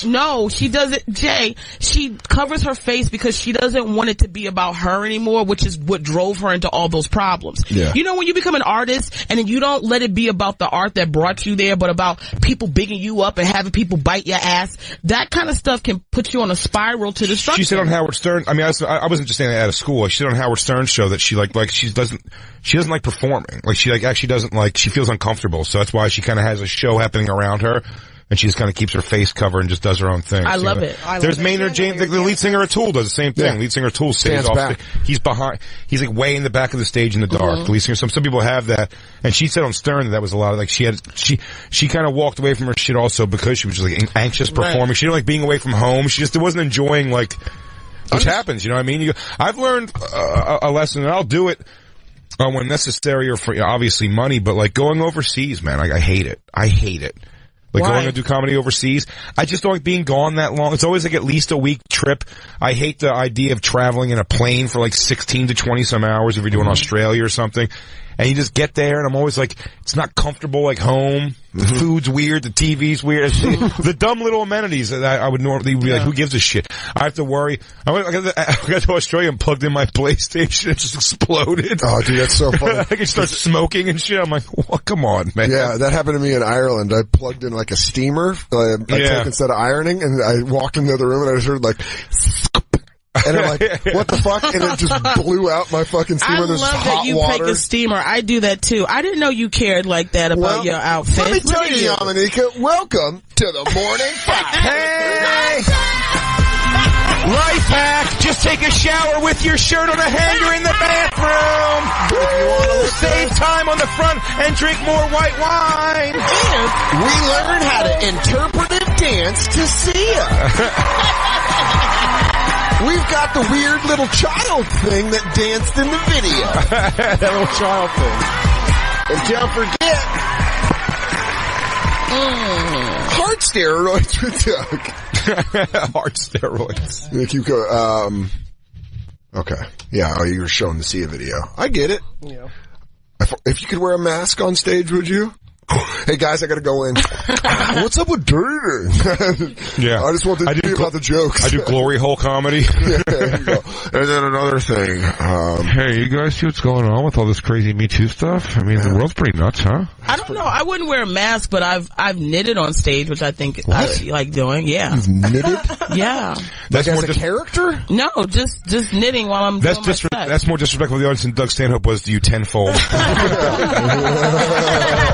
No, I know you paid your money, but who gives a fuck? I'm gonna make a nice glove. It centers me in a nice way, and it's weird. I mean, Becky's seen it. It's like almost like everybody's really relaxed, and I'm able to get. It's like the subtlety of what I'm saying now. No, I get that because I make my world famous gravy while I'm on stage too. I like to do comforting grandma How do you do? things. Knitting guy goes, oh man, oh she's knitting. Goes, all this sexual harassment. Wrote a joke about it. I'd like to hear it. Here you go. Now I'm chopping onions. Now hang on. I'm chopping James onions. Franco, come on now. Y'all coming crazy with it now. Jay Diggs, who next? Shamal Moore? Not on my watch. That motherfucker can't harass. I hate you guys. I'm chopping onions. I go. You know what's even funnier about that is if you guys see what's going on in the news? Baby, hand me those short rib bones. Hold on, let me get some shallots going. Yeah, that's There's good. flavor in these bones, I go man. like this. I go, and you know what? You know what the women want? You know what women want? Ooh, a little salt for taste. Now I'm gonna make you guys watch me knit. You know what? I'm all for it. Can you teach me how to knit? Yes, I can. You know what? Christine's got a ton of yarn and knitting needles and doesn't know how to knit. Can you teach me how to defend myself? I do knitting. And listen, next Skank Fest, I'm doing my set with knitting. Can you teach me how to defend myself against a drunk person who I respect? That's what I have a real. I just get rolled right over. I'm a real speed bump. Yeah. This has been such a fucking fun show. I know we didn't really fully get to the Monique thing, but do we want to watch this reaction? No, we have no context. Okay. So we haven't gotten to the story at all. I'm sorry that we didn't, because I really looked forward to come here and we talked this weekend about Doug. I think I can't wait to see. Yeah, please do. And the four of us will be back together on The Morning Five. Becky, you know you want to dance. This is our time. You guys want to learn how to make bananas Foster that gets you a little drunk and a little sweetened up? Yanni, you have anything you want to plug? What do you want to plug? Yes, you can check me out on True TV's Laugh Mobs. Check out Laugh Tracks. That was great. I saw it. Fantastic. Yeah, I got 2 jokes out on there. Yeah. Laugh Tracks on True TV with Cypher Sounds. Doug Stanhope's new book, This Is Not Fame, is out now. You can pick up a copy on Amazon. Big J. Oakerson going to be at Cap City in Austin, Texas this Thursday, February 1st through Saturday, February 3rd. Go get tickets at bigjcomedy.com. With a camper meetup happening. While you're doing it, even in the store. Yeah, that's right. In Austin, Texas. And also the next weekend, Dave Smith and me in Charlotte, North Carolina, which will be a lot of fun. Yamaneika, we love you so much. Thanks I love for you guys. Thank you. And please come and back again soon. Too. I will. And I'll tell you what, if you can come in tomorrow, I'd say come in tomorrow and let's do this Monique thing if you're around. But it's up to you if you can. Yeah, actually, I can come in tomorrow. If you're around, let's do it. I want to do that. If you guys don't have me back, I know I put a damper on it with Doug. But Doug's Doug. You know, look, we'll get ready because Doug might. I said an extra day. I want to be fair to Doug that he he came in hammered. He told us he was going to be hammered. It was what it was. Everyone's adults walk. But Yamaneika, please, if you can tomorrow, please come back and we'll get in this Monique story I want to get into very badly. Yes. And Dan Soder, of course, going to be at Zanies in Chicago Thursday, February 22nd through Saturday, February 24th. Get your tickets for that and all of Dan's shows at dansoder.com. Follow us at the Bonfire SXM on Twitter, Instagram, and Facebook. Black Lou, don't go to HR, okay? He's gone now. That bad man's gone now. We love you guys. We'll catch you tomorrow. Crackle, crackle.